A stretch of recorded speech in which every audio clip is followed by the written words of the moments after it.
bastante daño y están relacionados con problemas de desarrollo oncológico. Entonces, las nitrosaminas que hoy en día se estudian para el punto de vista de validación son alrededor de 9 compuestos.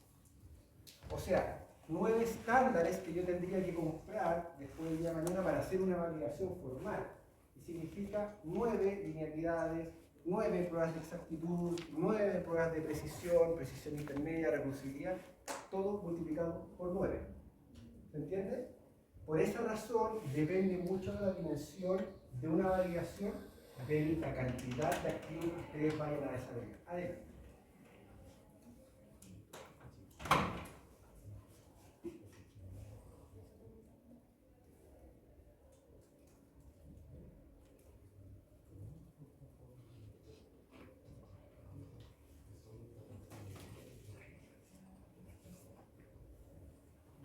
Disculpen. Ya, avancemos esto. Esto ya lo manejan a través del derecho, ¿verdad? Fue incluso una pregunta, no se les va a olvidar nunca más cómo organizamos una validación desde el punto de vista estructural. Y esto también, protocolos e informes. Y aquí es donde tenemos los parámetros, que esto ustedes ya lo han visto, o por lo menos ya lo vieron, tengo entendido en Integrador, ¿verdad? Ya son espadachines esto, entonces ustedes deberían, esto debería ser una conversación entre nosotros, ¿verdad? Y vamos a tratar de ir conversando sobre estos parámetros, y a lo mejor profundizar en alguno de ellos en los que sea el caso. Adelante, vamos a ver exactitud, selectividad, linealidad, ¿verdad? Robustez, aptitud del sistema, etcétera, etcétera. Pero antes de meternos, cuando ustedes tienen que tomar la decisión de abordar una validación, lo primero que tenemos que ver es si este análisis formalmente se encuentra dentro de un marco normado, lo que ustedes vayan a hacer. ¿Bien?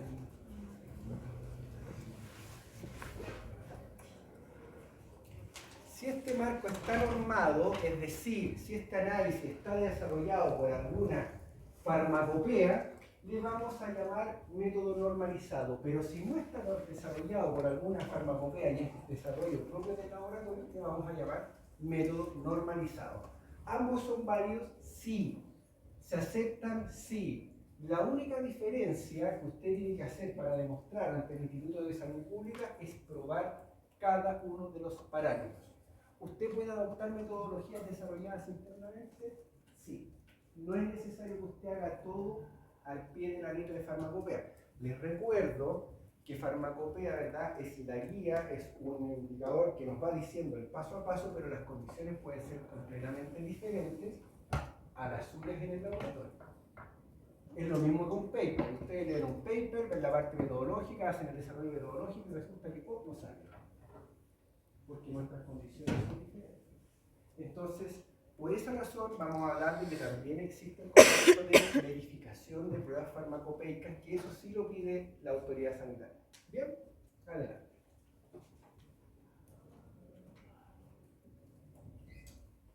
Y aquí está. Métodos normalizados, normalizados fuera del alcance propuesto. ¿Qué quiere decir eso? Por ejemplo, determinación de, la farmacopea nos dice determinación de ibuprofeno en comprimido, pero resulta que nosotros sacamos otra formulación y ahora lo tenemos en jarabe. Eso sería darle un alcance diferente a esa validación, hay que hacer una verificación. Y ampliación o modificación a los métodos, es decir, usar otro analito.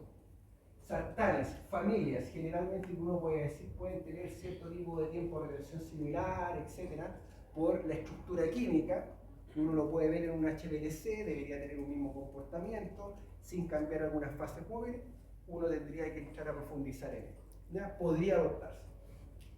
Adelante.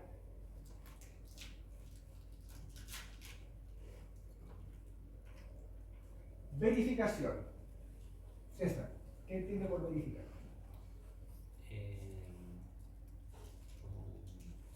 Confirmar que algo se está realizando de la manera estipulada o que da los resultados que se esperaría obtener en la prueba. Me quedo con la primera, que dice que se está realizando de la manera estipulada, porque que dé los resultados ya es parte de la validación. Pero lo primero sí. Lo primero es que se esté realizando de la manera estipulada. La pregunta estipulada, ¿dónde? Gloria, ¿dónde? No sé, pregunté, ¿dónde? ¿Estipulada dónde? César hizo un alcance. ¿Quién le ayuda? En la farmacopea, por ejemplo. Estipulada en la farmacopea. Bien, adelante.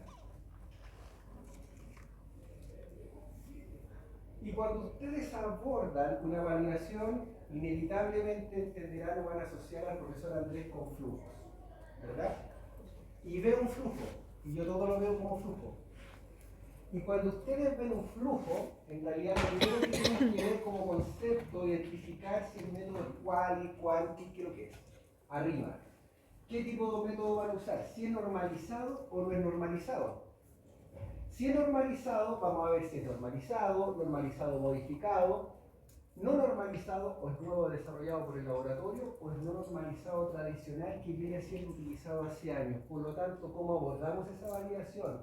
A través de una normalización, como dice César, que es una verificación, que ahí vamos a elegir parámetros, ¿verdad?, de acuerdo a las recomendaciones que nos dé Farmacopea, qué parámetros vamos a interiorizarnos y vamos a demostrar.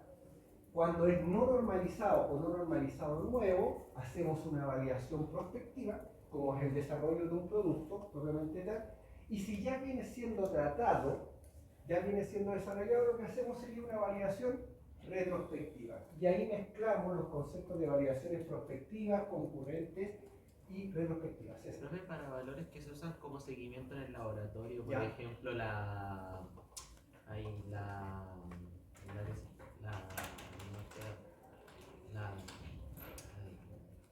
cuando se prueba, por ejemplo, la densidad, no es densidad, de un líquido, por ejemplo, la encentiporis, ¿cómo se llama? Pero un parámetro. Sí, que son parámetros que no están estipulados en la farmacopea, pero que se usan de seguimiento en el laboratorio. Son métodos no normalizados, Son métodos no pero normalizados. son no normalizados seguidos en lo que se hace en otros laboratorios o no normalizados directamente del laboratorio. Mezclo dos cosas, me parece excelente. Lo primero es no normalizado dentro del laboratorio y esas especificaciones nacen desde el génesis del producto, desde el desarrollo. Para llegar a un producto que tenga ciertas especificaciones que nos pide Farmacopea, yo necesito controlar tal vez parámetros que no son parte de la especificación final. Primer punto, ¿ya? Y esto sale desde el desarrollo del producto en la unidad de investigación y desarrollo. Y lo segundo que me menciona es que qué pasa cuando no tenemos formalmente o se hace una transferencia tecnológica, ¿o no? No estoy hablando de, por ejemplo, el procedimiento que se realiza en un laboratorio, ¿Ya? se toma como base para realizar el procedimiento del laboratorio en sí. ¿Cómo usted lo tomaría como base? Porque entre los laboratorios no nos pasamos la información. Viendo las cartas de otro laboratorio, todo lo que es seguimiento de otro laboratorio, informes de validación de otros laboratorios, tal vez para tomar una idea de cómo. Como privados o como productores no tenemos acceso a eso. Lo único que tiene acceso a eso es la autoridad sanitaria. Lo que sí nosotros podemos hacer, y por eso yo pensé en transferencia, es que un equipo que realice manufactura, por ejemplo, muchos laboratorios acá en Chile son transnacionales, ¿verdad? Importan productos. Pero el Instituto de Salud Pública acá en Chile nos hace realizar los análisis. Entonces, ¿qué es lo que hacen esos productos? Piden a fábrica la validación de la metodología analítica y se la pasan a laboratorios de control de calidad externos para que la implementen. Y ahí hay una transferencia tecnológica. Y esa es una guía aparte que tributa a la guía que estamos viendo a esta resolución, ¿ya? Pero es una guía aparte. Ahora, diferencias mínimas. Lo único que nos vamos a, tenemos que hacer un cuadro comparativo cuando uno ingresa estos antecedentes al instituto, de que nuestra propuesta nacional es idéntica a la propuesta, hablo de protocolo de validación y de informe de validación, a la de fábrica. ¿Sí? Esa sería como la alternativa que usted me propone, porque que yo tenga acceso a los controles de otro laboratorio, difícil, a menos que sea una espía. ¿Ya? Listo. Entonces, estábamos acá en estos temas de validación, bueno, establecemos justamente los parámetros a evaluar, vemos las pruebas experimentales, aquí vemos qué reactivos, qué equipos vamos a usar, si tenemos los estándares o no, los compramos, etc. Establecemos los criterios de aceptabilidad y hasta aquí desarrollamos el protocolo de validación.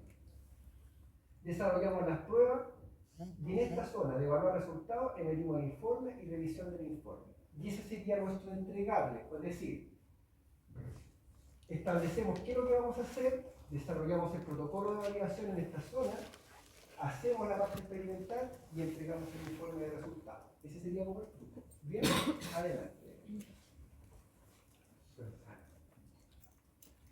Y esto ya lo conocen. Ya no es novedad, lo tengo para explicarlo, ¿verdad? ¿Cuáles son las diferencias entre exactitud y precisión? Solo un cuadro comparativo, en los cuales podemos ver, efectivamente, hoy día conversábamos, y Gloria respondió muy bien una consulta sobre qué es lo que era precisión, ¿no? ¿Verdad? ¿Lo puede repetir a sus compañeros? Yo dije la exactitud. O la exactitud. La exactitud es cuando uno toma valores de lo que se está analizando y que si son cercanos al valor real. Así sucede.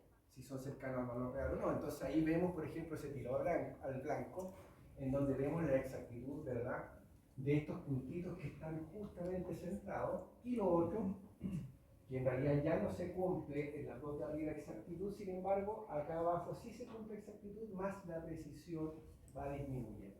Bien, ahora, ¿tenemos herramientas estadísticas para analizar esto? Claro que las tenemos. Tenemos al señor Fischer por un lado y tenemos al señor Student por otro lado. Y eso ya les recuerdo de nuevo nuestra primera solemne, que lo vamos a volver a ver hoy día. Sí, avancemos.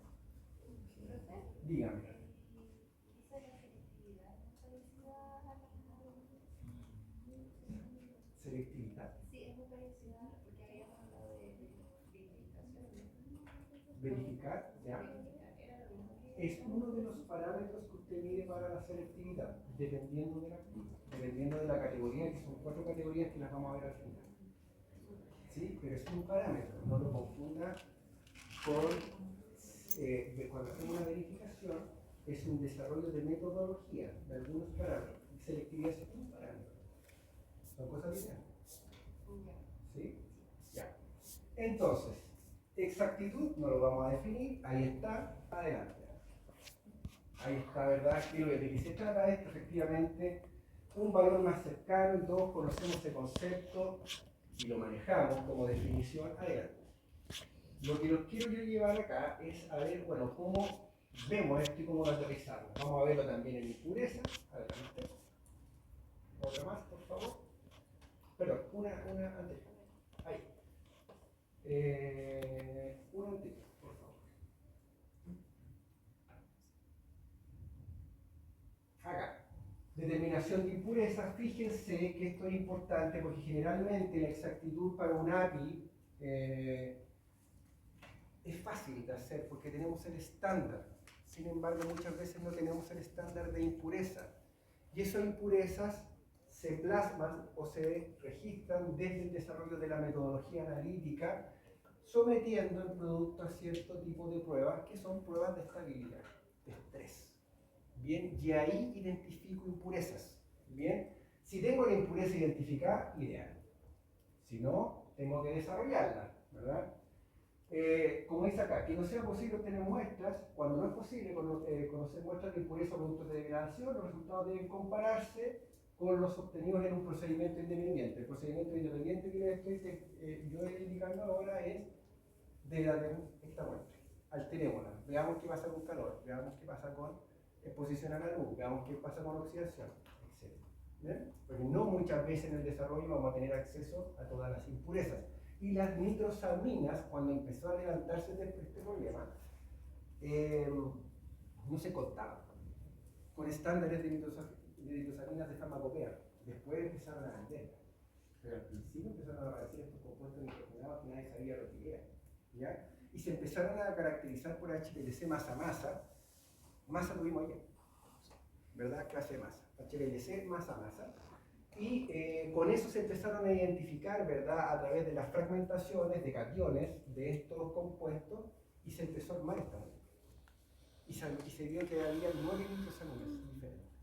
ejemplo concreto. Hoy en día se puede encontrar, ¿ya? Pero al principio no. Adelante. Entonces, probablemente ya han escuchado la palabra recuperación y sesgo. ¿Sí? Dos formas de calcular exactitud. La pregunta es, ¿cómo lo hacemos? ¿Han calculado exactitud alguna vez, chicos? ¿Sí? ¿En una metodología analítica? ¿Lo hicieron en integrador o no? ¿O no lo hicieron en integrador? Sí, se hizo. ¿Cómo lo hicieron? A ver, cuéntenme. Se preparó una aspirina, como 100 miligramos, Ujú. y fueron contando como, se hizo una mezcla de excipientes, Ya. y se fue contando como de 50, 70 también, Ya. de la aspirina, y se vio cuánto se iba como recolectando, Recuperando. el porcentaje de recuperación. ¿Ya? Eso es lo ¿Y que la fórmula de cálculo se acuerdan?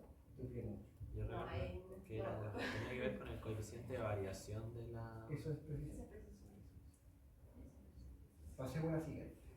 Dos formas, pero lo que quiero dejar acá de manifiesto es que cuando ustedes calculan, muchachos, exactitud, ustedes pueden decir, imagínense la variación de una metodología analítica y ustedes van a tener una linealidad, ¿cierto?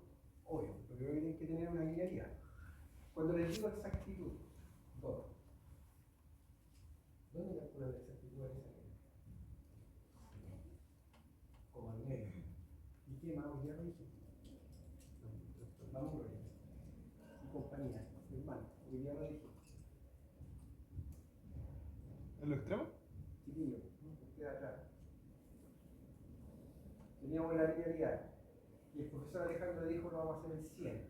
Aquí vamos a calcular precisión y exactitud. Los 50 y los 100. Pero yo les dije, yo agregaría 2 puntos más. Ajá. No, Los extremos. Fíjense, vamos a trabajar. Porque es fácil decir, bueno, vamos a calcular exactitud, ¿verdad? Pero la pregunta es ¿dónde? Porque ustedes se tienen que mover dentro de un rango de trabajo. Cuando ustedes calculen exactitud, la normativa lo que les pide dice un mínimo de 9 determinaciones, y la normativa acá, ni siquiera la normativa nacional, acá yo les puse la normativa de las ICH. 9 determinaciones sobre un mínimo de 3 niveles de concentración cubriendo el intervalo especificado, es decir, puntos extremos y punto medio triplicados. Entonces, ustedes de aquí en adelante ya saben de que el cálculo de exactitud lo tienen que hacer en el punto más bajo, punto al 100% y el punto superior de la curva de multiplicación. Y así me demuestran exactitud. No me lo demuestran con un puro cálculo, con una pura concentración.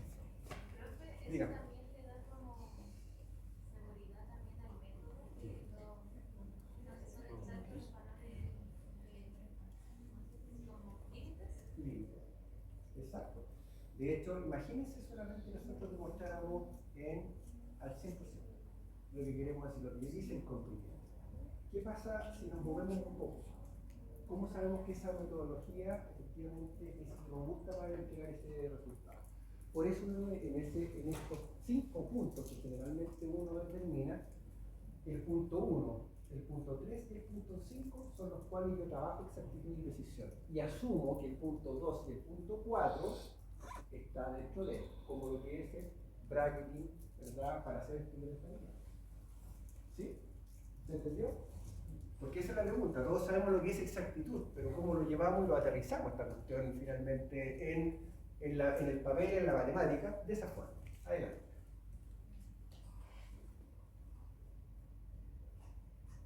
Entonces,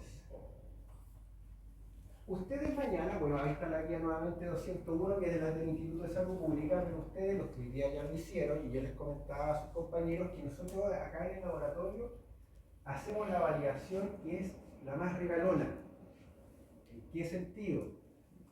En que conocemos formalmente los excipientes. ¿Sí? De hecho, si ustedes han leído su guía, van a ver que vamos a trabajar con almidón, ¿verdad? Con esteroide de magnesio. Entonces, conocen los excipientes. Pero ¿qué pasa si no conocen los excipientes? Bueno, tenemos otra alternativa, que es preparación de pruebas enriquecidas con estándares, que es adición de estándar o lo que se llama fortificado o el spiking en inglés. Que uno lo que hace es agregar en concentraciones crecientes, ¿verdad?, estándares de trabajo a una solución de matriz pulverizada. Y esa matriz creo que es, por ejemplo, un comprimido o comprimidos de un laboratorio. Cuando ustedes trabajen en un laboratorio de control de calidad, muchas veces no van a tener acceso, si es externo, a la fórmula maestra del producto. En ningún laboratorio pasa su fórmula maestra. Entonces lo que ustedes hacen en la práctica es mueven este comprimido, y a mí, de verdad, cuando yo vi el práctico el semestre pasado, que fue la primera vez que vi, me costó entenderlo porque estoy acostumbrado a la forma 2, porque uno siempre está trabajando en el proceso. Entonces, para mí eso era hacer como una punta de calidad, siendo súper honesto. Porque es verdad, si ustedes lo ven es rápido, es sencillo, pero sí ocurre cuando uno es control de calidad de un mismo laboratorio de producción. Ahí sí. ¿Bien? Y ahí eso es. Y eso es lo que vamos a hacer mañana, o esta semana, durante el práctico. Entonces, en concreto, ustedes lo que tienen que hacer es realizar 3 niveles de concentración, bajo, medio, alto respecto a la concentración de trabajo y el triplicado. 9 determinaciones, cubren el espectro y con eso ya empiezan a establecer rangos de trabajo. Vamos avanzando. Pero ¿cómo lo hacemos? Ya tenemos definido qué vamos a hacer, cómo lo vamos a abordar. Y nuevamente hay que empezar a aparecer las formas. 2 formas. Sesgo, ¿ya?, es la primera forma. Diferencia, ¿verdad?, entre la expectativa y la realidad. Eso es. Donde ese formalmente es el sesgo y es una diferencia, como verán, entre la lectura obtenida y el valor asignado. La siguiente, por favor. Pero como a ustedes les gusta el student, muchos de ustedes me lo han plasmado, vamos a repasar y vamos a ver nuevamente nuestra T student. Y el T vamos a procesarlo de la misma forma. T calculado, ya ahora se calcula de esta forma, valor esperado, valor promedio, desviación estándar y número de lecturas o valores observados. Esa es la forma. Vamos a la siguiente. Ahora lo vamos a aterrizar. Dígame. En las partes anteriores, cuando hablaba de lo que se hace cuando se conoce y no se conoce, ¿Ya? ¿cuál es la diferencia entre adición de estándar y enriquecido con estándar? Generalmente vale lo mismo. No hay mucha diferencia. Entonces, ¿cuál sería como la diferencia entre tener y no tener el excipiente si igual se le añade el estándar? Es que cuando usted tiene el excipiente, usted puede hacer diferenciaciones o porcentajes de variación de excipiente. Eso lo vamos a ver mañana. O sea, lo vamos a ver en el práctico. Pero cuando usted añade y no tiene el excipiente, usted tiene que saber la concentración que va a agregar. Creciente. En cambio, en la primera, lo que no pasa, como usted, como usted sí tiene formalmente el excipiente, usted conoce eso, usted puede hacer variaciones de porcentaje.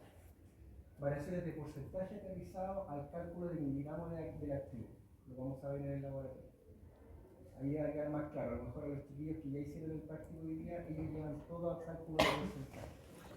Por eso lo vamos a ver después, lo vamos a revisar. Pero la división estándar, como usted, es agregación creciente en concentración para cada punto. Pero acá juegan con porcentaje de gramaje. ¿Bien? Listo.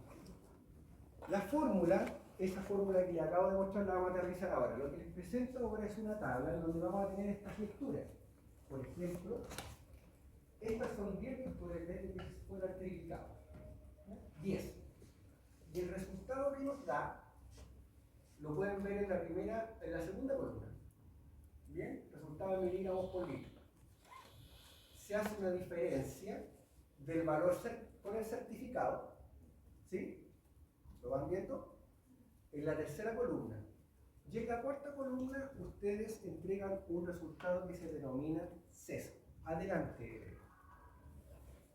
Entonces, fíjense acá. Tenemos la desviación estándar, tenemos el promedio de las lecturas, el valor asignado, el número de muestras y entiendo que ese es el valor de t, que se ve ahí como medio extraño. Adelante. Otra vez, por favor. Más. Otra.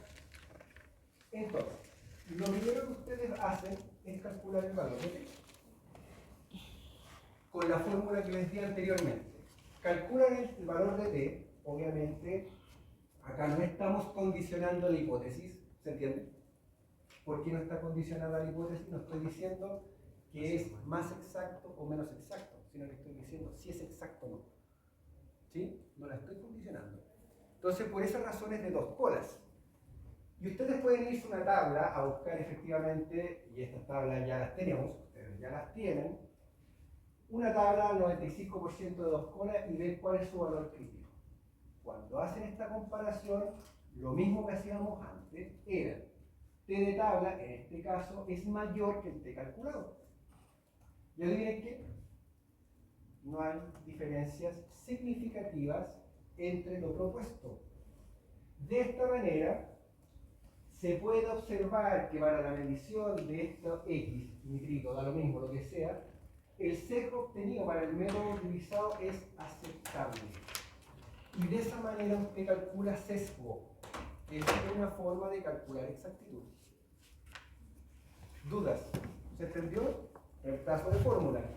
Tal cual como lo hacíamos en los ejercicios, los ejercicios de estadística. Bien. No está condicionada. ¿Se acuerdan cuando hablábamos de hipótesis nula y hipótesis alternativa? ¿Cuál sería la hipótesis nula acá? ¿Quién la ayuda? ¿Qué pasa? Es que existan valores. Ya uno, a ver, vamos. ¿Y este calculador se va a meter al No, ese es el parámetro, No la hipótesis. No existan diferencias significativas en los valores. Ese es eso. César nos está diciendo que es mayor o menor o está dando alguna ponderación a algunos de ellos. Solamente está diciendo que no existe una diferencia. Y al no existir una diferencia, usted hace una campana gaussiana 95%, en donde ese 5% se distribuye en 2,5 a ambos lados. ¿Sí? ¿Ahí sí? Sí, bueno. Vamos a avanzar. Entonces, una forma de calcular exactitud. Y la otra fórmula que ustedes me dijeron era cómo se recuperaban. ¿Bien? Cuando ustedes hacen recuperación en la práctica, lo que dicen tal cual es fracción de sustancia agregada a la muestra, fortificada antes del análisis, al ser analizada muestra fortificada y sin fortificar. Vamos a ver esto por ejemplo.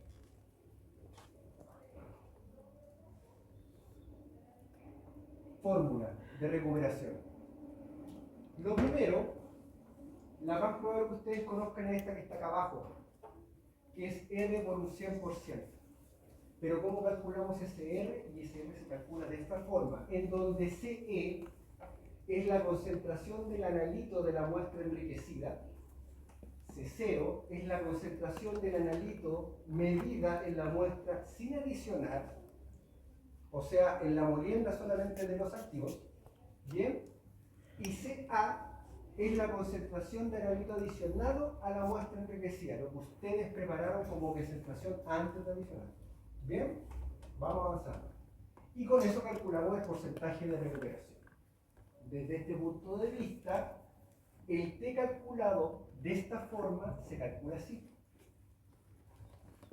T calculado R, S y N. Fíjense que lo que van a hacer es exactamente lo mismo. T calculado versus T crítico. Nada más. No tiene ninguna otra ciencia. No les voy a pedir que se sepan estas fórmulas de memoria, muchachos. No me interesa. Si le hago hacer un ejercicio, se las voy a dar. ¿Ya? Me interesa que las apliquen. ¿Bien? Entonces, con esta forma, fíjense que las formas de calcular T son diferentes en caso de si yo lo hago por sesgo o por recuperación. ¿Sí? Ustedes eligen. ¿Ya? Ahora bien, la forma de pronunciarse es exactamente lo mismo que hemos visto siempre. ¿Bien? Adelante. Ejemplo. Vamos a ver un ejemplo. Avanza, para llenar al tiro el PP. Lo primero que vamos a tener va a ser el cuadro de lectura. Vamos a poner las concentraciones 0, A y E de acuerdo a la fórmula.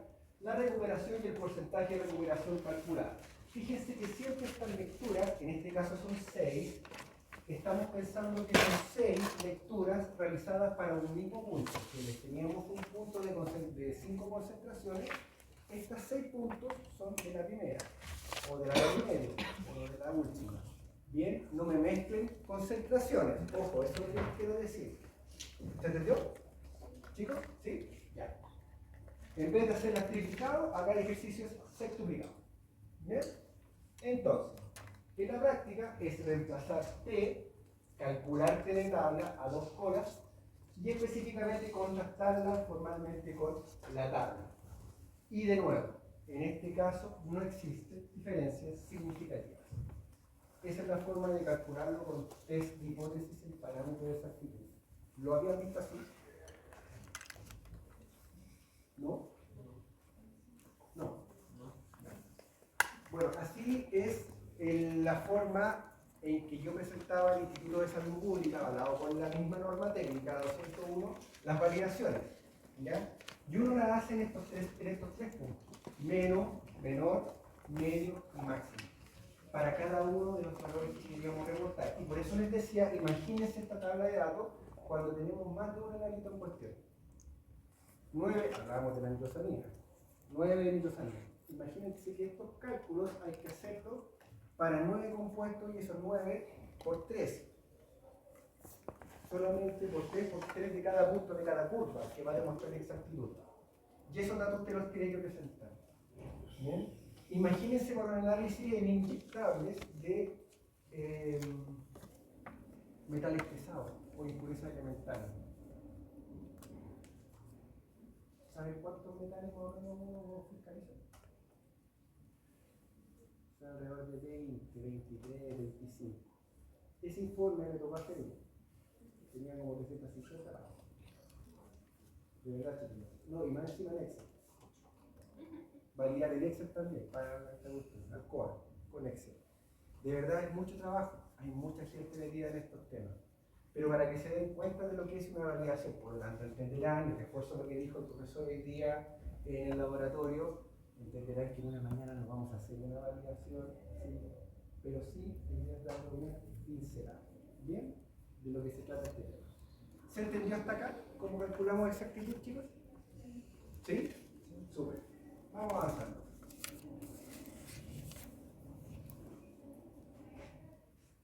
¿Quién me dice algo de precisión? ¿Alguna definición? ¿Cómo lo calculábamos? ¿Con? Con el CD, porcentaje. Con CD, desviación estándar, ¿verdad? Coeficiente de variación, con feature. Y el feature se aplica muy bien para pruebas de precisión intermedia. Y ustedes lo van a conocer como ANOVA, herramienta que no les voy a poder pasar por temas de tiempo. Pero el que tenga interés podemos conversar. Pero legalmente, la precisión se divide en 3 rangos. Avancemos. Repetitividad, precisión intermedia y reproducibilidad. ¿Cómo se llama? ANOVA, análisis de varianza. ANOVA, de corta. Gracias. Y tenemos las 3 definiciones. Para repetitividad es lo que ustedes conocen como coeficiente de variación, ¿verdad? Ese 5% de variabilidad, 2%, dependiendo de la técnica, ustedes hacen esto. Lo primero. En el laboratorio, lo que vamos a hacer en la práctica es esto, repetitividad mezclado con precisión intermedia. ¿Por qué mezclado con precisión intermedia? Porque vamos a tener que compartirnos algunos datos. ¿Ya?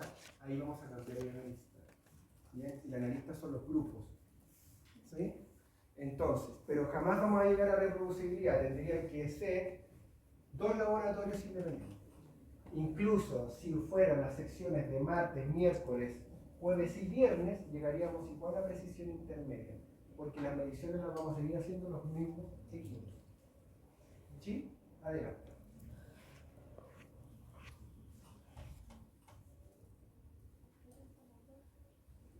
Como verán, una más, por favor. No. Aquí. Misma forma para calcular o fijarnos cómo vamos a hacer el trabajo de la exactitud. Triplicado como mínimo, punto bajo, medio, alto. Por lo tanto, si uno empieza a ver un gráfico de linealidad, no sé si se cae. ¿Tengan como muchachos que me facilitan?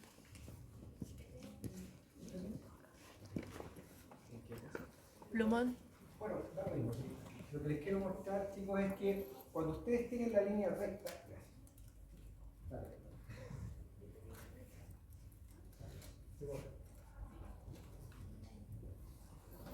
Cuando ustedes tienen lo que ya hemos estado viendo, sin llegar a linealidad, pero ustedes ya saben a dónde vamos. En la práctica, vamos a tener un punto de concentración X1, X2, X3, X4 y X5. ¿Verdad? Con un I1, I2, I3, I4 y 5. Esto lo vamos a llamar señal. Y acá concentración, es lo que ustedes quieran. Entonces,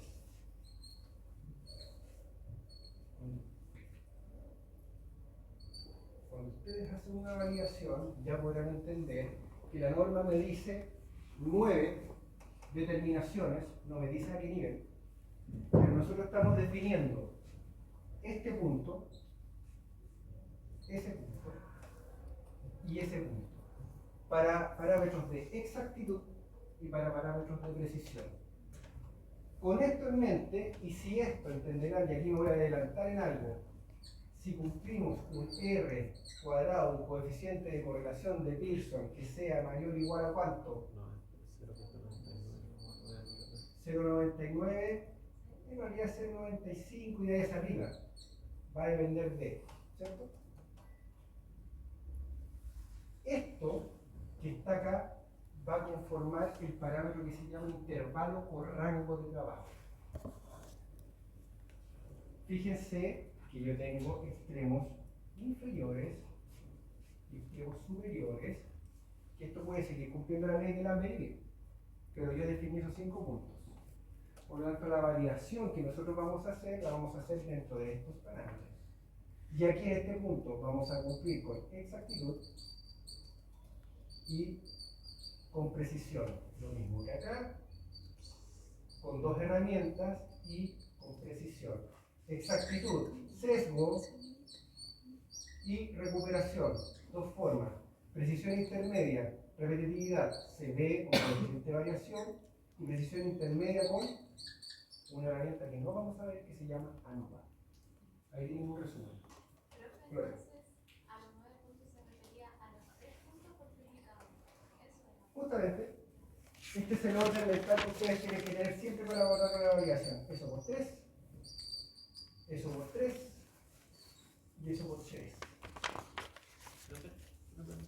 No, recuerdo que en una clase anterior nombramos que la validación se podía mantener si uno varía hacia abajo. Pero no ¿Varía hacia abajo una validación o una calificación? Por ejemplo, en hacer variaciones de Carga. ibuprofeno de 100 miligramos a ¿Ya? ibuprofeno de 50 miligramos. Si está validado para 100, se puede hacer para 50, pero no para 200. Cuando usted va a validar, generalmente usted desarrolla una metodología tal que le permita este rango de trabajo incorporar todos esos miligramos de concentración. De una. Generalmente uno nunca, si esto es 100, imaginémonos que si esto es 100, y yo puedo tener distintas concentraciones o gramajes dentro de un comprimido, yo nunca me voy a cerrar a 80 y 190, 120%, yo lo hago más grande. ¿Por qué? Porque inmediatamente, si yo hago una validación, o sea, desarrollo una metodología analítica para un comprimido que tenga mayor cantidad, lo único que voy a hacer es verificar, que es una validación más cortita, pero sí tengo que verificar. ¿Sí? Ya. Este Este es el esquema mental, muchachos, que ustedes tienen que tener y que algunos me acuerdo que conversamos con algunos de ustedes, conversé para el tema del integrador que lo vieron cuando iniciaba el semestre. Pero ese sería el esquema, ¿ya? Que ustedes tienen que tener cuando abordan una validación. Entonces tienen exactitud, precisión, rango de trabajo y están cumpliendo linealidad en ese rango de trabajo. ¿Fácil o no? ¿Sí o no? ¿Qué fácil? ¿Ven? Ahora. Listo. Ahora. Ya, vamos a avanzar.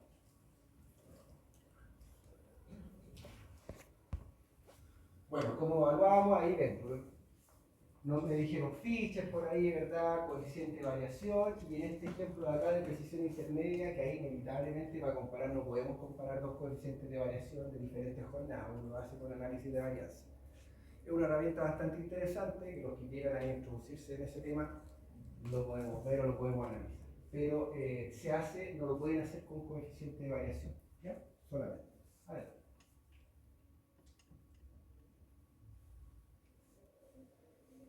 La eterna pregunta, ¿selectividad o especificidad? Ayuden a sus compañeros, hermanos, Gloria, mi compañía, ayuden a sus compañeros. ¿Selectividad o especificidad? Muchachos, ustedes, enlazo. Diferencias, ambas, sin duda, ambas, pero sin duda, diferencias. ¿Qué conversábamos hoy día? ¿La especificidad era para ver algo en concreto? ¿O esta era la selectividad? ¿Me está preguntando? Es que lo hablamos en la mañana, pero ahora no me acuerdo bien. No me acuerdo. Ignacio. Era selectividad como la capacidad de determinar el análisis en relación con otros clientes. Selectividad es la capacidad de determinar el analito en comparación con otros excipientes o impurezas. Agréguenle un término más. Un parámetro analítico. Resolución. Ya, listo. Y especificidad.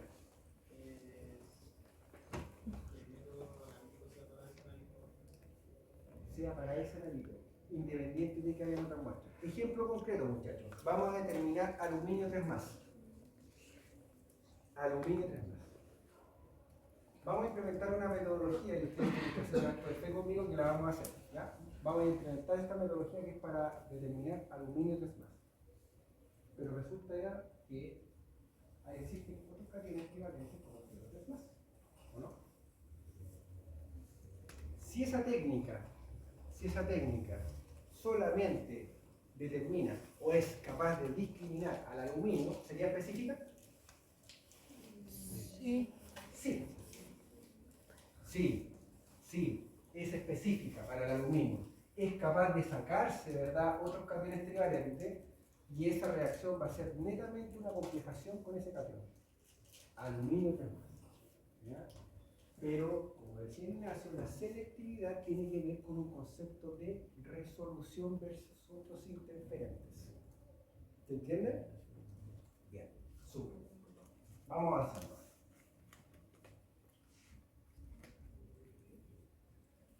Bueno, ¿cómo se determina? Blancos, matrices, analitos en solventes adecuados. ¿Qué técnicas hay? Ustedes ya han visto, han conversado estas últimas clases en las cátedras de control bastantes técnicas que tienen que ver con identificación. ¿Ya? Nosotros hemos visto en el laboratorio, sí, hemos visto lo que es el espectrofotómetro UV, ¿verdad? El UV visible, y hemos identificado a través de ciertas longitudes de onda. Pero cuando uno caracteriza, y por ejemplo acá, esto lo vieron con el profesor Alejandro, IR, RBM, ahí están identificados. ¿Bien? ¿Ya? Súper. Adelante.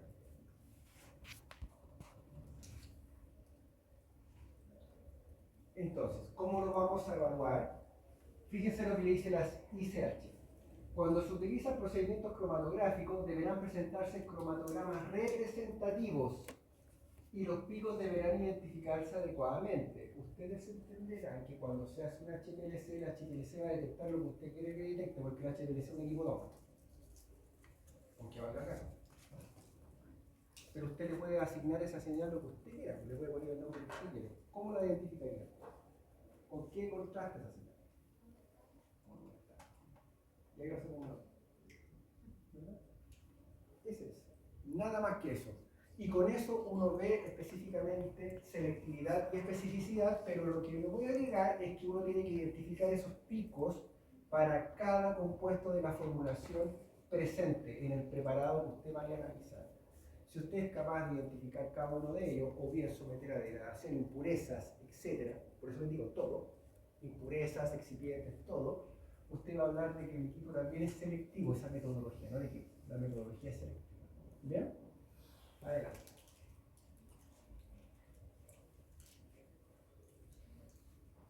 Linealidad. Sofía, ¿me ayuda? ¿Me define como concepto de la linealidad? Sí.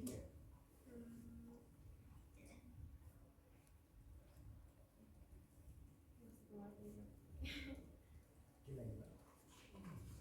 Podríamos una pregunta interesante sobre linealidad. Es como No es como, es. cuando las concentraciones tienen que ser, o sea, que las concentraciones tengan que ser proporcionales a las señales emitidas. Tienen que ser proporcionales y qué pasa si no son.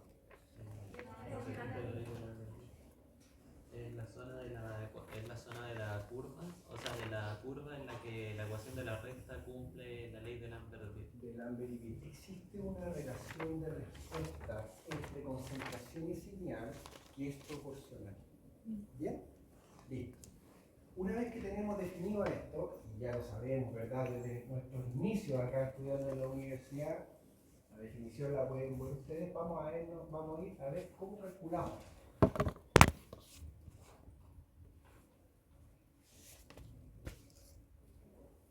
Así. Fíjense que acá, una de las preguntas que se hizo en la prueba de diagnóstico al curso, y que ahora a ustedes ya les debe parecer casi como irrisoria, fue cómo hacían una linealidad, con cuántos puntos tenía que tener la curva. ¿Se acuerdan de esa pregunta de diagnóstico? No. Y salía 3, 2, 5. Y eran 5. Ahora es tan fácil como decir que eran 5 puntos. ¿Bien? Y bueno, el tema es que cuando ustedes hacen 5 concentraciones, en esta linealidad, cuando ustedes empiezan a pensar en esta linealidad, y ahora que ustedes van a ser expertos en validación, ustedes empiezan a pensar inmediatamente en los parámetros que van a tomar para hacer la exactitud, la precisión y establecer su rango de trabajo analítico. ¿Ya? Lo que pase antes, lo que pase después de este punto, más después, igual me interesa un poquitito con los parámetros de cuantificación y de detección, pero lo que pase después me interesa. ¿Sí? Bien, vamos a avanzar. Entonces, aquí es donde vienen las especificaciones. 80-120, esto ya lo hemos visto, de hecho en el laboratorio de control de calidad, especificaciones que entrega Farmacopea, dependiendo si es un activo, dependiendo si es impureza, que los rangos son mucho mayores, para uniformidad de contenido y para pruebas de disolución, que ahí entra el término de factor Q maligno que les complicó un poco la vida, ¿verdad? El cálculo de este Q, etc., para tomar decisiones. Listo. Ahí tienen esos parámetros, pero esos parámetros en realidad uno los toma desde la literatura como farmacopeas. Bien, a menos que hayan productos que no estén en farmacopea y que uno define esos rangos de trabajo. Ustedes me dirán, profesor, no ocurre, si ocurre. Existen productos que sobre todo en desarrollo de fases de investigación clínica que no están en farmacopea. Entonces esos rangos de trabajo se establecen con estudios de estudios de toxicología, ¿verdad? Reacción adversa, etcétera, etcétera. Bien, adelante. Pero vamos a lo entretenido. Generalmente ustedes evalúan con un coeficiente de correlación. El coeficiente de correlación de Pearson que lo vimos acá. ¿Ya? Y fíjense bien, y probablemente lo hayan pensado, que que el coeficiente de correlación de Pearson, la idea es que sea mayor a 0.95, etcétera, que daría hacia arriba, estamos indicando, y ojalá sea 1, que sería una respuesta perfecta, ¿verdad? Y eso es lo que buscamos cuando hacemos una curva de calibrado, pero también puede ser menos 1. ¿Y cuándo sería menos 1? Cuando la curva es Pendiente negativa. tendencia negativa. Si la curva es negativa, si tiene una pendiente negativa, es menos 1. ¿Lo habían pensado? Estamos acostumbrados a ver así. Pero la idea, si es negativo, tendría que ser desde menos 95 y tanto hasta menos 1. ¿Verdad? Ese sería el rango. Bien. Ahora, cuando SR es 0, sabemos que no hay correlación o respuesta, ¿verdad?, entre el equipo ni las concentraciones. ¿Sí? Eso lo sabemos por dentro. Avance.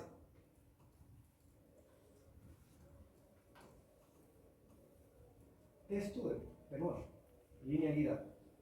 Fíjense en esta fórmula de cálculo. Esta fórmula de cálculo trae y trabaja la linealidad generalmente, como comprenderán, con un t igual a n-2, ¿verdad? Al 95% de confianza. Pero ¿y por qué n-2 y no n-1? ¿Por la desviación estándar? No. Porque el valor mayor y el valor menor son. No. Cuando hablamos de grados de libertad, ¿se acuerdan las primeras clases? ¿Ah? Es el 95%, pero cuando ustedes eligen el T, que van a establecer por tabla o probar aquí, en el caso de la linealidad, y ojo con eso, ustedes eligen n-2. ¿Por qué? Eso es referencia a los ciclos, ¿no? Sí, un ciclo, dos ciclos, tres ciclos. Va por ahí, va por ahí. Pero fíjense una cosa, cuando hablamos de grado de libertad, ¿verdad? Hablamos de los grados de libertad para un grupo. Generalmente siempre hablamos de los grados de libertad para un grupo de datos. En una linealidad estamos viendo que algo, una señal, depende de una concentración o viceversa. La concentración arroja una señal. Son dos grupos de datos. ¿Cuántos grupos tenemos acá? El eje X y el eje Y. Eje X y eje Y. Por lo tanto, acá tenemos, si fuera de un puro grupo, n-1, n-1. Y por esa razón, como tenemos estos dos grupos, cuando ustedes hacen cálculo de calidad de este student, ustedes lo hacen a n-2, porque tienen que sacar en la práctica el grado de libertad de ambos grupos de trabajo. ¿Se entiende? No es solo con uno. Y esa es la razón, por la relación directa que hay entre señal y concentración. ¿Bien?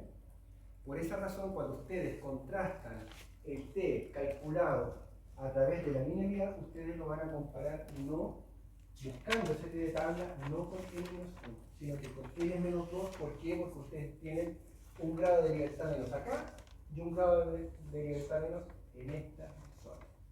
¿Sí? ¿Se entendió, chicos? Sí. Para que no se traguen el concepto de n-2 así tal cual. ¿Sí? Listo, avancemos. Esa es la fórmula de cálculo. Y esa es la hipótesis. Miren, veamos test de hipótesis con linealidad. Pendiente. ¿Qué es lo que da la pendiente?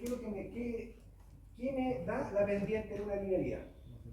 La sensibilidad. Sensibilidad, perfecto. Me da la sensibilidad. Entonces, ¿cuál sería la hipótesis nula para una buena linealidad?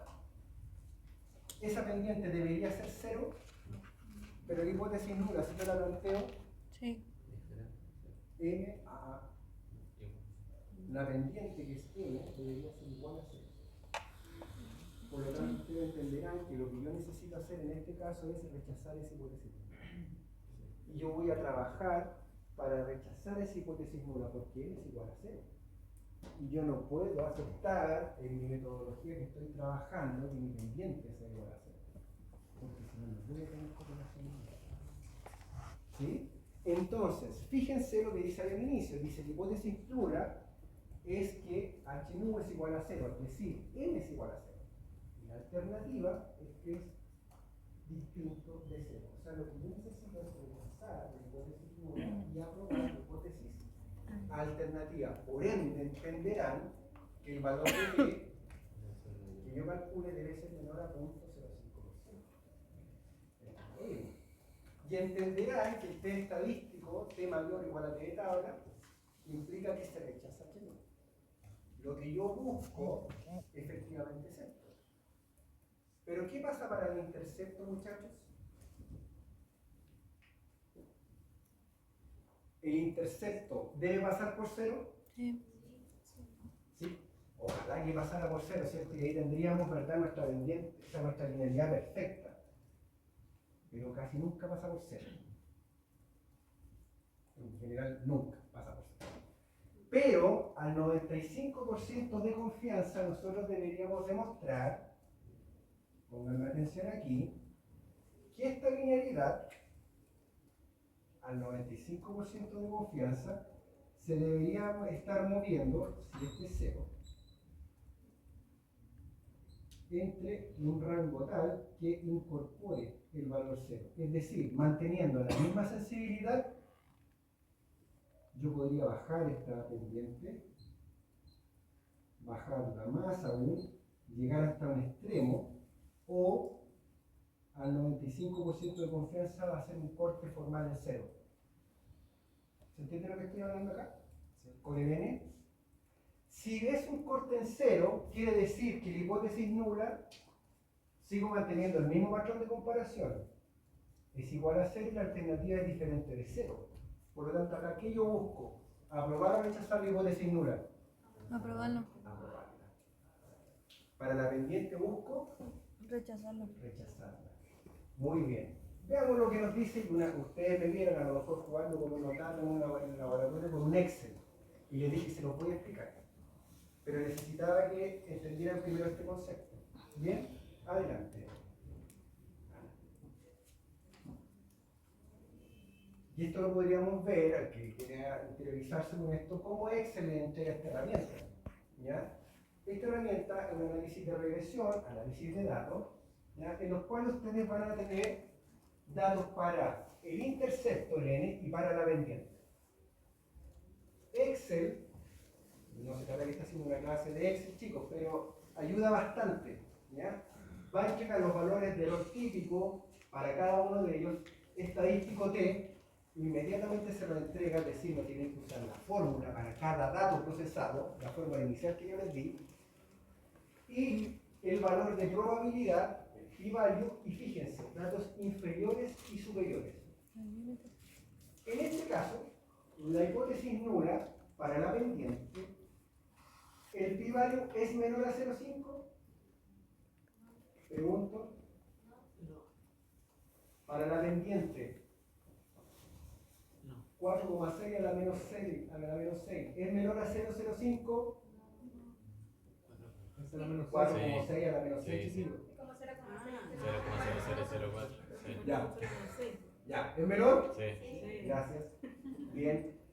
Desde ese punto de vista, si ustedes hacen el análisis de datos, y lo pueden ver después con calma, revisando los PPT, para el T y para el valor de después, pueden tomar una decisión si aprueban o rechazan en base a un cálculo como este. Y esto que les permite ver además, fíjense que al 95% de confianza el intercepto arroja un valor inferior al 95% de confianza negativo. ¿Lo ven? ¿Lo ven o no? ¿Que es cuánto? Menos. 184,796. ¿Sí? ¿Me creen ahí, verdad? Sí. Y superior un valor positivo de 76388. Esos valores son estos. Esos valores son estos dentro del eje Y. Esos valores le están indicando a usted de que esa recta con esa pendiente a 95% de confianza incluye el 0. Porque está moviéndose dentro de un rango de un número negativo o un número positivo. Y por otro lado, fíjense qué pasa con la pendiente inferior y superior. ¿Incluye 0? No, Y eso es lo que queremos, ¿no? sí. Los valores que puede tomar la pendiente que se les está dando son esos, pero en ningún caso incluye el cero. Por lo tanto, usted acá está aprobando la hipótesis alternativa, está reafirmándola, aparte de probarla con el t y con el valor de pi-value. Mira qué interesante, no estamos ahora demostrando solamente linealidad con un coeficiente de correlación. ¿Se dan cuenta, muchachos? Test de hipótesis, aplicado formalmente a linealidad. Duda con estos. Gráfico de residuales. ¿Alguien sabe qué es un gráfico de residual? Estos puntos que están acá. ¿Profe? Sí. Perdón, Ya. eso hace referencia al espacio residual, ¿cierto? Que ya en una gráfica tienes una línea de comportamiento ideal, que sería como la línea entrecortada, y la distancia que tienes tus puntos de esa línea entrecortada es el espacio residual. Hacia la media. Exacto. El espacio residual. Y también de ahí se saca la desviación residual. Exacto. Lo que está diciendo muy bien Matías, si tengo esa línea, estos puntos, fíjense que tengo puntos Se escapan. positivos y negativos. ¿Bien? Esos puntos, el primer punto que yo veo acá es un punto negativo. Sí. Lo voy a colocar debajo de la línea. Este cero marca su línea, muchachos. Este cero es su línea. ¿Sí? El gráfico residual lo voy a inclinar, lo voy a mirar así. Este es el cero que estoy viendo en esa pantalla. ¿Se dan cuenta? Es la misma línea recta. Sin embargo, el primer punto es un punto negativo, tengo dos puntos positivos y después tengo dos puntos negativos cercanos a la línea. En la práctica, ese gráfico de residuales, lo que dicen aquí es esto, es esa diferencia. Y eso es lo que yo busco en una linealidad. ¿Por qué? Si yo no tuviera estos puntos distribuidos de esa forma, y si tuviera tendencias, imagínense, ahora lo voy a hacer con una X. ¿Eso es lineal? No. Ese gráfico de residuales, como herramienta, usted inmediatamente le entrega visualmente, le está indicando de que estos puntos se están moviendo como una onda alrededor del eje cero, que ese eje cero para este caso es su recta. Porque este punto es un punto particular que puede ser un promedio. ¿Se entiende, muchachos, eso que estoy hablando? Eso es lo que yo veo con ese gráfico de residuales. Y eso también se presenta al instituto. Bien, es una herramienta matemática que ustedes, lo que ustedes ven, ese punto es esto. Ese punto es ese.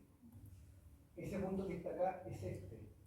Pero si se fijan bien y hacen un zoom en sus dispositivos, van a ver que este puntito está más arriba de la recta, porque esa recta es la teórica. Y ese puntito que esté más arriba, igual que el segundo punto, tiene relación de que no va encima de la misma. ¿Sí? Otra herramienta más que ustedes tienen para demostrar que efectivamente el comportamiento visual a través de un gráfico de residuales es un comportamiento, ¿verdad?, sin tendencia en una línea recta en el rango de trabajo que están haciendo. ¿Bien? Listo. Ahora vamos a ver.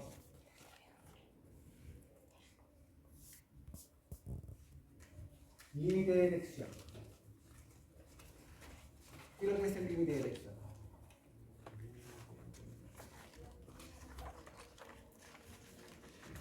Identificar. Detectar. ¿Puedo calcular exactitud en el límite de detección? No puede cuantificarse. No puede cuantificarse con seguridad. Sí. Yo solamente voy a agregar eso, con seguridad. ¿Ya? Con seguridad. Le puse ese apellido. Lo mismo pasa con la precisión. ¿Ustedes pueden cuantificar precisión en un límite de detección? No con seguridad. ¿Bien? Listo. Fórmula de cálculo. Adelante.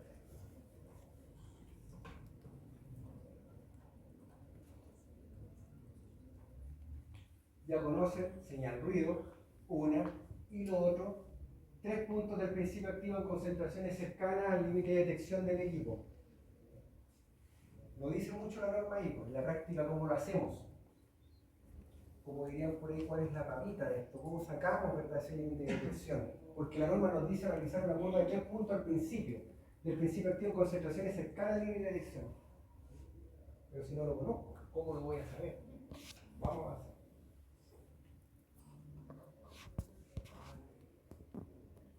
¿Qué es lo que hacemos, muchachos? Tenemos esta forma de calcular el límite de detección y probablemente conozcan también esta otra forma, que es el error típico partido por la pendiente, y ese error típico es de la curva, ¿ya?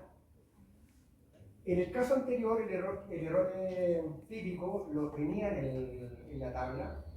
Si vamos un poquito para atrás, por favor, más, hasta la tabla. Ahí, ese error. Cuando me refiero a ese error típico es esto, ¿ya? Ahora sí, avancemos. Avancemos. Listo.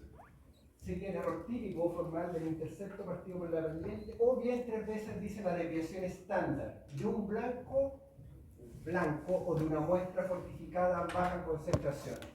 ¿Cómo ustedes eligen la muestra fortificada a baja concentración? Yo no tengo idea. Si alguien me lo dice, me encantaría que me lo dijera. De verdad yo no lo sé. Hasta este momento yo no lo sé. ¿Cómo se hace la práctica de estos chiquillos? Adivinen. Punto más bajo. Punto más bajo. Este punto es certificado, ¿no? Mínimo. ¿Va a tener una desviación estándar? Sí. Listo. Elijamos el mismo punto. 3 veces la desviación estándar del punto más bajo. Y ustedes van a tener un límite de detección calculado directamente desde el mínimo punto asociado. Así de simple. Profe, Dígame. en el manual en la fórmula sale que es como por 3.3, 3.3. pero sale como factor de Stein. Sí, esa es otra forma. ¿Ya? Ah, ya. Esa es otra forma de cálculo y les puse las que más se usan, la verdad. Que son estas dos. Y estas son las que salen en los boletines del Instituto de Salud Pública. ¿Ya? Listo. Adelante. Entonces, vamos. El límite de cuantificación, bueno, 10 veces eso lo sale, ¿verdad? De 3 o 3.3 a 10 veces. Avanzamos. Lo mismo, ¿de dónde lo vamos a sacar? Adivinen. De aquí. Pero ahora la diferencia va a ser por 10. Por lo tanto, el límite de cuantificación les va a quedar aquí. Este sería LD, L0. ¿Se entiende? Solamente por la desviación estándar. Bien, avancemos. Así se evalúa lo mismo, 10 y 10 por. Avancemos, ¿eh? Y acá tenemos el error típico asociado y de los coeficientes asociados a un límite de cálculo que no sea el 3 por la desviación estándar que les estoy indicando aquí. ¿Bien? Es con la otra forma. Listo. Adelante. Robustez. Hasta aquí, ¿claros con los parámetros? ¿Aterrizado esto, llevándolo a la práctica, cómo se hace en realidad? Muchachos, ¿sí? Bien. Porque las definiciones, yo sé que lo han leído, se saben todo, las recitamos, creo que hay que llevarlo y aterrizarlo un poquito más áspero, pero espero que después de esto ya ustedes en realidad sepan profundizar en esto. Robustez. Pregunta hoy día de nuevo. Daniela, robustez. ¿Qué es lo que es la robustez?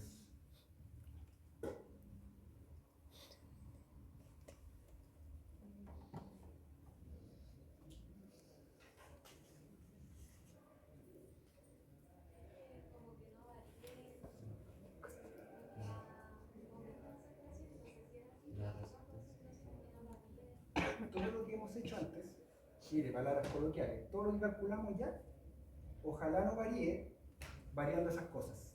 Fíjense lo coloquial que estoy diciendo.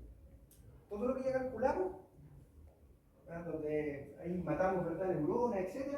Ahora voy a decir, César me dijo, profe, ¿qué pasa si variamos el flujo, el HPLC? Ya, ojalá que no varíe. ¿Qué pasa si variamos la temperatura de un horno? ¿Qué pasa si variamos las proporciones de la fase móvil? ¿Qué pasa si variamos el volumen de inyección? Si un GC con splitless, etcétera, etcétera. Todos esos son parámetros, chicos, que ustedes pueden variar dentro de una metodología analítica. Y adivinen qué, tienen que reportarlo. Entonces uno hace, dentro del protocolo, uno establece variaciones determinadas. Por lo tanto, uno elige si yo voy a variar la fase móvil entre un 5% hacia arriba y hacia abajo. Lo mismo que hice lo tengo que hacer ahora con fase móvil diferente. Si voy a variar el pH de esa fase móvil hacia arriba o hacia abajo, del centro, ¿verdad?, del análisis normal, tengo que volver a hacer esto.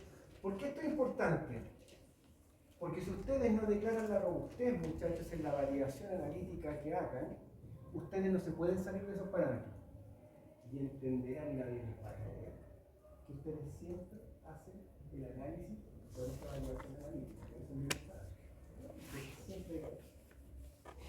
Entonces, es más, le podrían preguntar, si usted no varió las fases móviles de solvente, imaginémonos acetonitrilo metiletilcetona 50%, un ensayo. Ese es gradiente isocrático, lo vamos a tirar acá, el análisis, nos dio la variación, pero usted no hizo lo que usted no varió estas proporciones de fase móvil. Entonces, ¿qué es lo que tendría yo que hacer? Es demostrar, ¿verdad?, para cada análisis que se cumple que esa fase móvil era 50 y 50. En cambio, si yo puedo inmediatamente una variación que puedo variar 45, 55 o 55, 45, porque tengo dos alcances, tengo a la verdad un elemento importante. Yo puedo demostrar a la autoridad sanitaria de que existe, ¿verdad?, un rango de trabajo para la variabilidad de estas fases móviles. Con la robustez. De hecho, cuando termina la variación, la metodología analítica, voy a decir rápido, pero uno la termina porque es la condición del método de forma ideal. Un traje hecho a la medida. Pero resulta que después el problema radica en que no siempre tenemos ese traje hecho a la medida. En la realidad, un analista se puede a lo mejor equivocar en las producciones de fase móvil cuando las está preparando, ¿no? O la preparación, cuando nosotros estimamos y determinamos en el protocolo de validación que la preparación usted la va a hacer, puede inventar de la fase móvil en probeta de 1000 ml, y después resulta que el analista usó 4 de 250. ¿Podrían haber variaciones? Claro, podrían haber variaciones. Entonces es mejor tener esos rangos de variabilidad acotados. Y eso lo define uno, la robustez. ¿Hay recomendaciones? Sí, hay recomendaciones y son las que en general uno coloca acá, ¿ya? Pero uno tiene que hacerlo de forma inmediata. Y esto es lo que toma más trabajo, porque es volver a validar, imagínense, con el cambio de parámetros que hicimos y hay que volver a demostrar todo esto. ¿Sí? Bien. O sea, por eso en el práctico, el momento de decir y excepcionarlo, que nos vamos a hacer una variación real en esta semana. ¿Ya? Ya. Vamos a hacer. Y aptitud. No es actitud, no es que el equipo esté, ¿verdad?, bien y se sienta bien para trabajar. ¿Quién me ayuda? ¿Nadie? Creo que tiene que ver con el autobús, con la operatividad. Performance. Estaba cerca. Con el peso. ¿Ya? Tiene que ver con el peso, la actitud del sistema, porque aquí usted está ya incorporando al analista, al personal, etc. Aparte de todos los parámetros que estamos viendo, pero está incorporando estas otras variables. ¿Ya?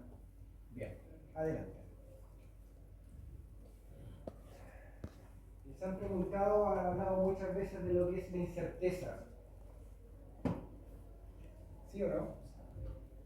¿Saben lo que es la incertidumbre, muchachos? Adelante. Fíjense Nuevamente, profesor Andrés, usted va a decir, ya, el método de la 5M, me tiene aburrido con este método, ¿verdad? Y me muestra ese mono que generamos Chicago, digamos, de memoria y que no se va a ir. Y es lamentable, chicos, porque es una forma de determinar causas raíces. Y esto también se aplica para determinar incertezas. Y fíjense en algo tan simple como un análisis en donde yo digo que la primera fuente de incerteza es el muestreo, ¿no? Condiciones de almacenamiento, y aquí lo puedo declarar, esto: temperatura, humedad, tiempo, precipitación, condiciones de medición, humedad, luz, precisión, minería, temperatura, efecto instrumental, efecto del analista, la experiencia, efectos de reactivo, el material de referencia con qué incerteza expandida, por el U mayúscula, trabajo, qué incerteza del material de vidrio con el que trabajo, si el matraz, ese matraz que no es de aforo, o el matraz de aforo tiene la misma incerteza de un proveedor a otro, vamos calculando. Y eso ustedes empiezan a declarar, y esto es una locura. Si ustedes se pueden analizar cómo calcular la incertidumbre de una metodología analítica. Adelante. Cuando hablamos, chicos, de incerteza, en la práctica lo primero que uno tiene que asumir es la incerteza del análisis propiamente tal, que le vamos a llamar incerteza visual, la definición está ahí, pero tiene relación con la experiencia del trabajo en sí. Y la B tiene que ver con la calificación, con el certificado de referencia de las calibraciones de los materiales, que también tenemos que agregarlo a nuestro cálculo formal, ¿ya? Dos tipos generales. Avancemos. Entonces, de esa forma, entenderán de nuevo que vamos a tener errores sistemáticos y aleatorios asociados al cálculo de incerteza. Avancemos. Dígame.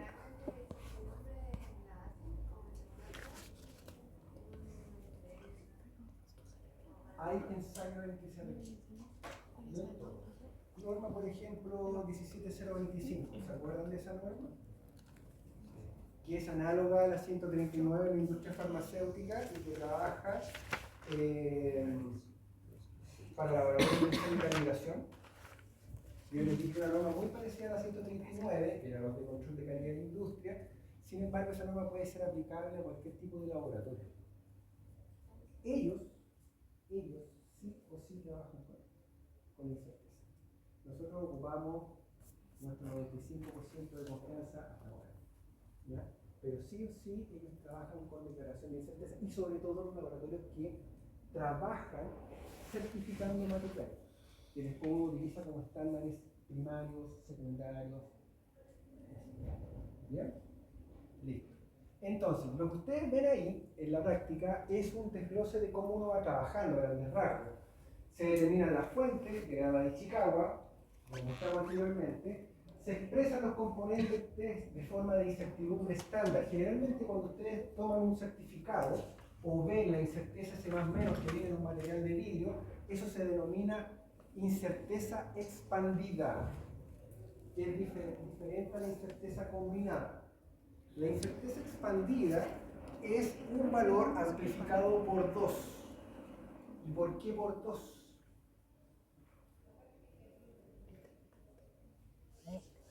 Dos sigma, 95% de confianza. Existen otras incertezas que usted podría amplificar por 3, claro, pero se pone más riguroso, al 99,7%. Por lo tanto, fíjense acá, un resultado 178 más menos 14 corresponde a 178 más 2 por 7. 7 es la incerteza combinada y 2 es el factor de cobertura al 95%, y por eso se amplifica por 2. Podríamos amplificarlo por 3, sí, pero estaríamos trabajando en la práctica al 99,7%. Y ahí ya nos acercamos a sigma, que sería esto que está acá atrás. Si ese K formalmente es igual a 3. Ahí obviamente los resultados y el rango de esta gaussiana, ¿verdad?, se hace más pesado de mostrar esto. ¿Bien? Bien. esos cuadraditos Micro. parece que es una unidad, es microgramo, te diría que cuesta, no pensé que iba a llevar, pero pónganle micro, es una unidad de concentración, chicos. En el PPT se ve. ¿Ya? Dice, corresponde a un intervalo, fíjense, de A más menos 2U. U, incerteza combinada, no expandida. Entonces, cuando ustedes ven un certificado, y de aquí para adelante, tienen que verlo así, un certificado de análisis de cualquier estándar o más o menos en un matraz, en un dispositivo de vídeo, ustedes lo que ven, esa incerteza es 2 por 8. Si ustedes quieren meterla para sumar incertezas, tienen que dividir esa incerteza y ahí recién sumar la combinación de todas las otras incertezas que vimos en el diagrama de Chicago. Generalmente uno suma no expandida, uno suma no expandida, uno suma la combinada. La división por 2, esas son las que uno suma. En este caso, 7, en este caso 8, 9, lo que sea, y después al final, cuando uno calcula la sumatoria de las incertezas totales, multiplica por 2. Y ahí usted tiene la incerteza final, que se denomina expandida. ¿Profe, que era 7? El 7, en este caso, es la incerteza combinada, no expandida. ¿Se entendió esto, muchachos? Cuando ustedes ahora vean ese material de laboratorio y ese más menos, ahora lo van a mirar con otro ojo. Eso es un 2 escondido ahí. Un 2 por algo. ¿Verdad? Y si ustedes quieren meter ese más menos en el cálculo de incerteza dentro de un informe, ese más menos ustedes lo tienen que dividir por 2. Y ahí sumarlo a sus otras incertezas. No lo pueden meter directo. ¿Bien? Y ahí se está asegurando de que trabaja al 95% de confianza. ¿Sí? Vamos avanzando. Más de lo mismo. Fíjense que acá es lo que yo les decía, la sumatoria de incertezas combinadas y finalmente al multiplicar por 2 usted va a tener la expandida. A ver. Y bueno, acá es cuando ya entramos a la categoría y decimos, bueno, profe, ¿y cómo validamos? Dependiendo de lo que nos diga Farmacopea. Y ustedes van a encontrar categorías, porque, es decir, a todos le hacemos exactitud, a todos le hacemos precisión, el método es nuevo, estamos desarrollando el método que vamos a hacer. Lo que ahora. Pero si tenemos que verificar métodos farmacopeicos, nos vamos a ir a estas categorías que son de Farmacopea. Y por ejemplo, la categoría 1 dice aplica a fármacos a granel o ingredientes activos incluidos productos terminados, PT. La categoría 2, impureza. La categoría 3, aplica a características de desempeño de parámetros de solución, liberación del fármaco, etc. Y la categoría 4 solamente identificación. Vamos a la siguiente. Entonces, cuando ustedes quieren hacer la verificación, fíjense en la categoría 4, por ejemplo. Dice, usted solamente tiene que hacer especificidad. Todo lo demás no es necesario. Y aquí usted se defiende con los parámetros de elección que usted presenta a la autoridad sanitaria.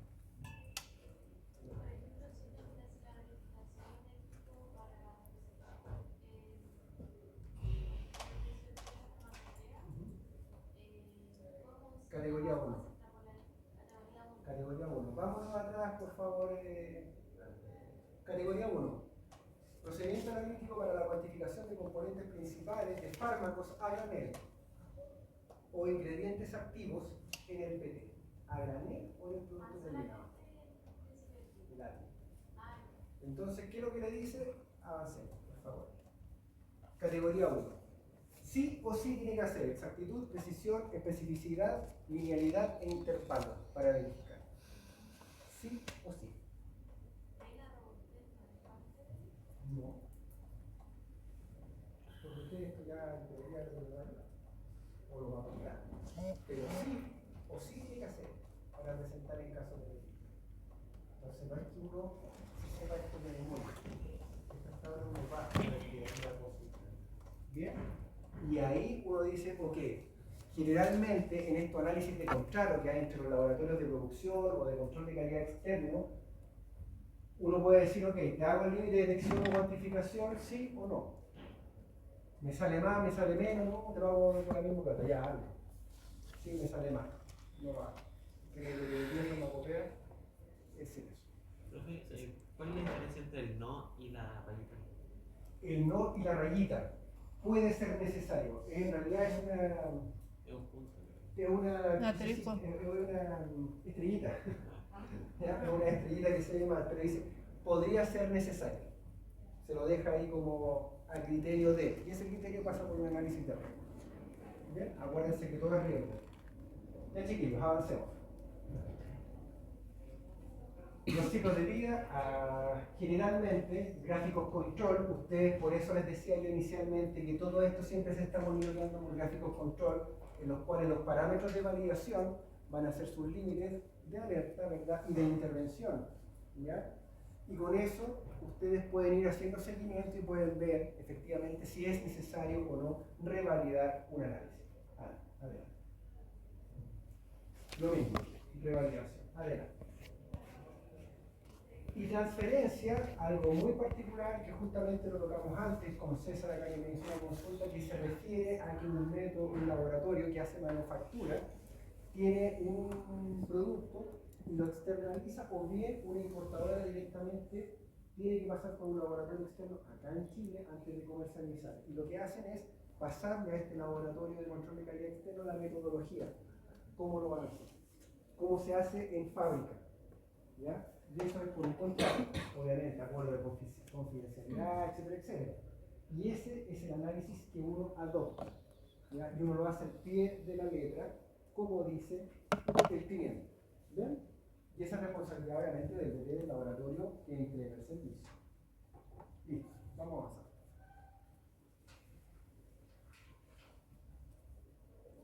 Más de lo mismo, tiene que constar con un protocolo de transferencia, objetivo, alcance, etcétera, similar a lo que ya hemos visto.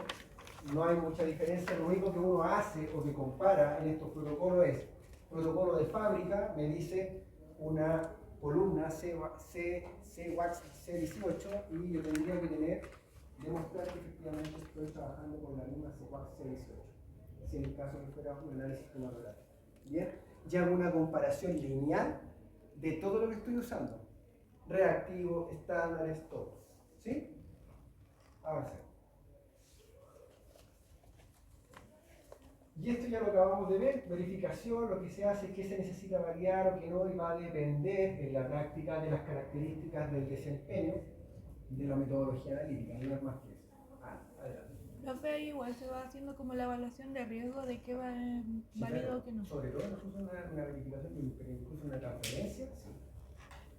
Sí, y ese análisis de riesgo, ojalá que lo firme el DT que está haciendo la pasada de acá. Se lo firman los dos DT, pero el DT que aprueba ese análisis de riesgo es el responsable sanitario del producto del mercado. ¿Vale? Avancemos. Bueno, aquí tienen requisitos de verificación, etcétera, análisis formal de grado y extensión, hasta dónde vamos a llegar con esta verificación, dependiendo de qué tipo de preparado es, en qué categoría de las que uno de las 4K, de las 4 categorías que dice farmacopea cae, pero no más que eso, lo pueden leer ahí en continuación. Avancemos. Lo mismo. Ahí tienen como para leer sobre temas de verificación de metodologías de esa. Creo que ahí tenemos. Sí. Muchachos, quedé pendiente con, creo que son 15 a 20 pt de verificación.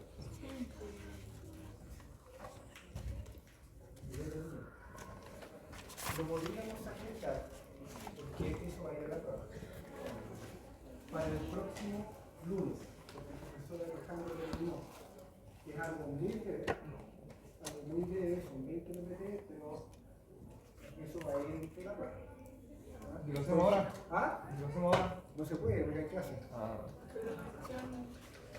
No se Quedan 3 minutos. se puede. O se lo estudian ustedes por su cuenta. ¿Ah?